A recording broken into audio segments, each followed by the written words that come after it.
and controversy. Orenthal James Simpson, known to the world as O.J., was born on July 9, 1947, in San Francisco, California. We are checking out the autobiography of a football legend, O.J. Simpson, Orenthal James Simpson, who passed away today.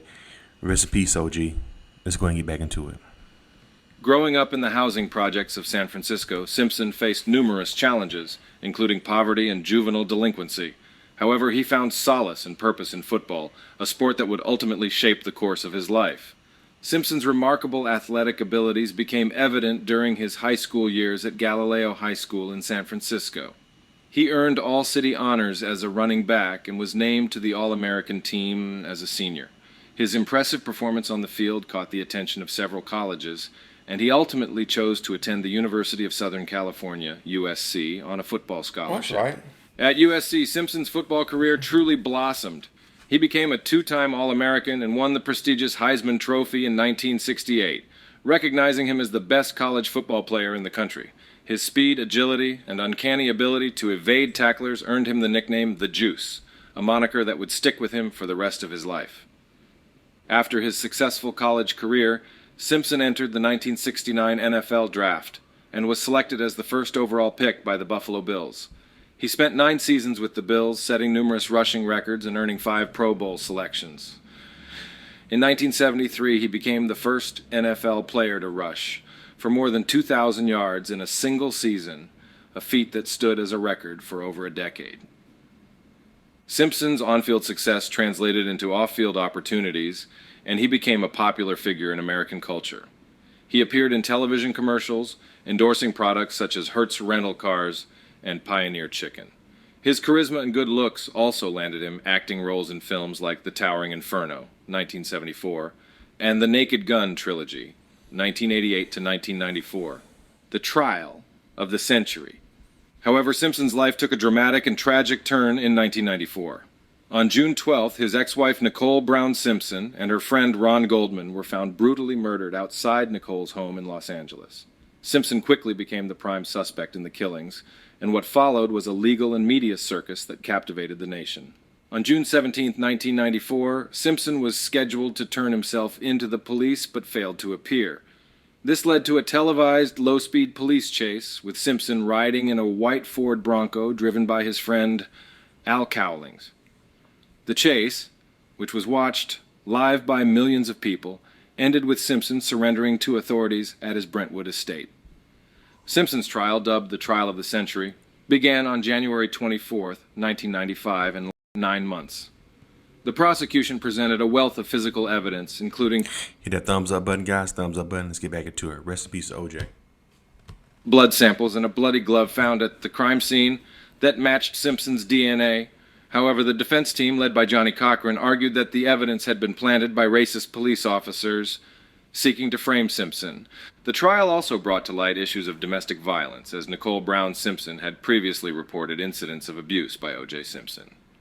The defense team, however, portrayed Nicole as a drug abuser and suggested that her associations with unsavory characters might have led to her murder. In a stunning turn of events on October 3, 1995, the jury found O.J. Simpson not guilty of the murders. The verdict divided the nation along racial lines, with many African Americans viewing the trial as a victory against a biased criminal justice system, while many white Americans saw the verdict as a miscarriage of justice, civil trial, and later legal troubles. Although Simpson was acquitted in the criminal trial, he faced a civil lawsuit filed by the families of Nicole Brown Simpson and Ron Goldman. In 1997, a civil jury found him liable for the deaths and awarded the families $33.5 million in damages, a judgment that left Simpson financially ruined. In the years following the trials, Simpson encountered further legal troubles. In 2001, he was arrested in Florida for road rage after allegedly pulling the glasses off another motorist during a traffic dispute. He was tried and acquitted of the charges in October 2001. In September 2007, Simpson was arrested in Las Vegas, Nevada, and charged with armed robbery and kidnapping. Prosecutors allege that he and several associates had broken into a Las Vegas hotel room and stolen sports memorabilia at gunpoint. On October 3, 2008, exactly 13 years after his acquittal in the murder trial, Simpson was found guilty of all charges and sentenced to 33 years in prison with the possibility of parole after 9 years. Prison and parole. Simpson served his sentence at the Lovelock Correctional Center in Nevada. During his incarceration, he was granted parole on some of the lesser charges in 2013, but remained imprisoned on the more serious offenses. In July 2017, after serving 9 years in prison, Simpson was granted parole and released on October 1st of that year. Upon his release, Simpson expressed his desire to move forward with his life and stay out of the public eye. He settled in Las Vegas, where he had lived prior to his arrest, and largely kept a low profile. However, his notoriety and the enduring fascination with his legal saga ensured that he remained a subject of public interest and media scrutiny. Final years and legacy. In his final years, Simpson continued to be a polarizing figure. While some saw him as a symbol of the flaws in the American justice system and the persistent issue of racial inequality, others viewed him as a guilty man who had evaded punishment for a heinous crime. Simpson's health began to decline in his later years, and he was diagnosed with cancer. Despite his illness, he remained active on social media, often sharing his opinions on sports and current events. He also made occasional public appearances, including a controversial visit to a Buffalo Bills game in 2018, where he was seen taking photos with fans. On date 2023, O.J. Simpson passed away at the age of 76 due to complications from his cancer diagnosis. His death marked the end of a life that had been defined by incredible highs and devastating lows, leaving behind a complex and divisive legacy. Simpson's impact on American culture and the legal system cannot be overstated. His trial exposed deep-seated racial tensions and brought issues of celebrity, justice, and media influence to the forefront of public consciousness. The outcome of the trial, which many viewed as a miscarriage of justice, led to widespread calls for reform in the criminal justice system and a re-examination of the role of race in American society. In the world of sports, Simpson's on-field achievements remain a part of football history. His record-breaking performances and his status as one of the greatest running backs of all time are still celebrated by fans and analysts alike. However, his off-field actions and legal troubles have forever tarnished his reputation and overshadowed his athletic accomplishments. As we reflect on the life of O.J. Simpson, it is clear that his story is one of triumph, tragedy, and controversy. From his humble beginnings in San Francisco to his meteoric rise as a football star and cultural icon, Simpson's life was a testament to the power of perseverance and the allure of the American dream. However, the shocking events of 1994 and the subsequent legal battles that consumed the nation serve as a sobering reminder of the complexities of fame, race, and justice in America. O.J. Simpson's legacy will forever be a subject of debate and fascination, a reflection of the deep-rooted issues and contradictions that continue to shape our society. As we grapple with the enduring impact of his life and death, we are reminded of the ongoing struggle for justice, equality, and understanding in a world that is all too often marked by division and strife. Thanks for listening to Quiet Please. Remember to like and share wherever you get your podcast. Wow, that's crazy, man. O.J. Simpson. Wow, rest in peace. He is, he was 77 years old, 76 years old, I think he was. Almost made it to 80, you know. I think he passed away from pancreatic cancer. You know, that is a lot of times you get that, man, it's a wrap. You know what I'm saying? You gotta, that's why they always, matter of fact, I gotta get my stuff taken care of. I went to the doctor. I gotta get my prostate looked at too and examined. I had my physical because I'm at that age now. I'm in my mid-40s, so it's like that's the age they want you to start. Well, I think they said more 50. When you hit 50, they want you to start doing the checkups about 50, I think. But because colon cancer runs in our family, so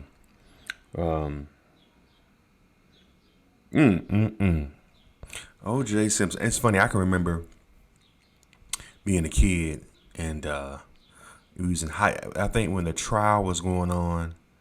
Because it's funny, I don't really remember O.J. playing football. Matter of fact, I think by the time he played 9 years, he got into the league in 1970. So by the time he retired, I was born. I was born in 1978, 70. So he was born. I think he retired in 1979, 1980. I was a baby then, so I don't recall his football years, but I do remember growing up. I know OJ more as an actor than I do him being a football player. I think a lot of people in my generation and younger know him more from being an actor than him being a football player. You know what I'm saying? Like the Hertz commercial. I think the Hertz commercials back in the 70s, I was a baby. That's when he was still playing football. Or was it the 80s he started? I think he did it when he retired. If I'm mistaken, he did some when he was doing the Hertz commercials before he retired, and then he was doing the Hertz commercials after he retired. He started doing them, but I can remember watching him on Naked Gun. He was a big part of that franchise. The Naked Gun series. I don't know how many of those Naked Guns he was in. Had to be at least 3 of them, I think, if I am mistaken. But those are really big, like in the late 80s and the 90s. You know, late 80s. I would say, yeah, mid to late 80s is when the Naked Gun series was big with Leslie Nielsen, I believe is the actor. That was the main character. And OJ played his friend, like sidekick. He was part of the police department. He was a cop, but he was a part of the whole clique of officers that worked with Leslie Nielsen. So anyway, man, I can remember that Bronco chase. I remember being in class. I was in high school.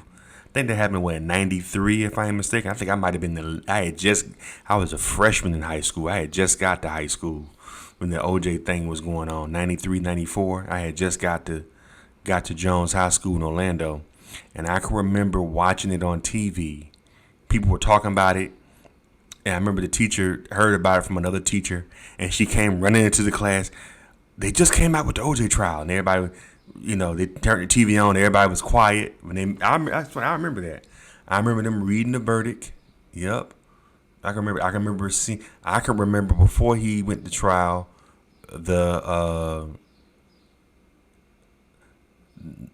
Bronco chase that was all over the news. I was in Florida, and they had that shit on every news channel. Him being on the 110 405 riding through LA. I can remember that. I remember seeing that video, and I remember me and my friends talking about it the next day at school. My honest opinion, guys, I know this is probably bad to say, being that the man passed away today, but I think that OJ did that shit. Cause now, looking at it from a teenager's perspective, back when I was a kid, I was 14 when this stuff went down. I wasn't even 15 yet when the trial was going out. I think I was maybe 14, 15 years old when the whole trial was going down. Looking back at this whole situation, I would have to say that I think he did it, man. I really think he did it. Because come on, he had like a gun to his head, and his friend Al Collins was driving him in the police chase. I was like, if you didn't do it, why are you doing all this? Like, if I'm guilty if somebody accuses me of something that I didn't do, and I know I didn't do it, I ain't gonna just flip out and be like, oh, y'all gonna take. No, if I know in my heart I didn't do it, and I got the money, which he did at the time, he had the money to pay for the best lawyers, then I ain't gonna be tripping. I ain't gonna be flipping out. To me, that whole thing made him look more guilty when he did that shit. That was a sign of guilt. Like, he did something he didn't mean to do, and now he's freaking out. He's like, oh shit, gun to his head, I'm gonna kill myself, and da da da da. Yeah, that showed. Now I look back at the situation from a adult mindset. That looked like he did it, cause that was some I'm scared, I messed up, please don't take me to prison type thing he was doing. You know what I'm saying? If you didn't do anything, why are you doing all this? That's like a waste of, you putting your friend's life at jeopardy. You don't know whether the police gonna shoot up the car. You know what I'm saying? You putting him in position where he can get arrested. He got a family, Al Collins. So it's like the reason why you're doing it, and then like the police had to talk him down, had to talk to him over the phone to come, to keep him from, doing something stupid. It just, you look at it, you think about it. He did that shit. Because if you doing all that and you didn't do it, why you running? If you didn't do it, then you shouldn't be running. You understand what I'm saying? If you ain't do it, I ain't running from nothing. If I ain't running, if I ain't doing anything, why am I running? I didn't do it. You know what I'm saying? I don't know. That just, to me, when you look back at it, that's just screamed, I did something that I'm ashamed of and I'm scared that I'm going to go to prison for. That's what it screamed. That's what it looked to me. I don't know. Years later, I don't know. I'm just saying. And I'm pretty sure a lot of people, and, it was this whole racial divide. I'm pretty sure a lot of black people think the same thing when they really look back at it. Especially because I can remember cheering. Oh, yeah, hell yeah, OJ got free. You know what I'm saying? But the reason why they did that, they did that is because people don't know this. A couple years before that, maybe 2 years before that, or no, it hadn't even been 2 years yet, maybe a year and a half before the OJ situation, they had the Rodney King thing out here in LA, and they had a huge riot where they pretty much caused billions of dollars in damages. I think these judges was scared they was going to have another revisiting of the Rodney King verdict. You know what I'm saying? So they didn't want that. They had just got, the city was just getting back on its feet. They was rebuilding. And I think that they didn't want to have to deal with the ramifications of another riot. And they just got things on there. And then you got to think about this. This ain't the whole, even though the Rodney King was nationwide, it felt like the Rodney King thing was like a LA thing. You know what I'm saying? Because when the whole riots went down, when nobody else rioting in nowhere else in the United States except for Los Angeles. But the whole thing about the OJ thing felt like it felt like black versus white. So I'm thinking they probably was thinking like, damn, we seen what happened in LA with the LA incidents. This OJ thing and this race thing with OJ is a American wide thing. We was in Florida watching the trial. You know what I'm saying? I was living in Florida at the time. And I've heard other people that can remember where they was. They was watching it, whether they was in middle school. They was, it was a all over the country. They call it the trial of the century. It was a all over the country viewing thing on. And you got to think, this is back in the day with no other distractions. There were no cell phones. There were no internet. There was no internet. But the internet was around, but the only thing you could do back then is just send emails and talking to chat and do chat and messaging on a computer. And if you didn't have a computer, you couldn't get on the internet. So that was the internet right then. Like you barely could download photos back when the OJ trial was. It was the infancy. It was the infancy stage of the internet in 1993 when the whole trial was going down. There was no distraction. The only entertainment distraction we had back then was CDs, cassettes, DVDs, movies, and TV. That's it. That's all we had. And radio. So that's where we got all our entertainment from. So this OJ thing was all over the place. So I think these people did not want to have a revisiting of the Rodney King riots all over America. That's why he went free. It wasn't, them people thought that he was guilty, but they was scared of the ramifications of a nationwide shutdown, riot, you know what I'm saying, looting and you know what I'm saying? They didn't want LA to be all over the United States. So that's why I think they decided to go ahead. That was a financial decision to save businesses in America. They thought they was going to have a riot on their hands if they send this man to prison. You know what I'm saying? That's why years later when he tried to do the Vegas thing, we get his stuff back, They went ahead and gave him those 33 years that he should have got 13 years prior. That's what I think, to be honest with you. I don't think it had nothing to do with OJ and them getting justice. They wanted him in prison too, but they did not want another Rodney King incident to be all over America, all over the world, because that trial was all over the place. You know what I'm saying? That trial was everywhere. Anyway, what do y'all think about this video? Rest in peace to OJ. What do y'all think about OJ? Leave in the comments. Subscribe to Charles and His World. Hit that thumbs up button.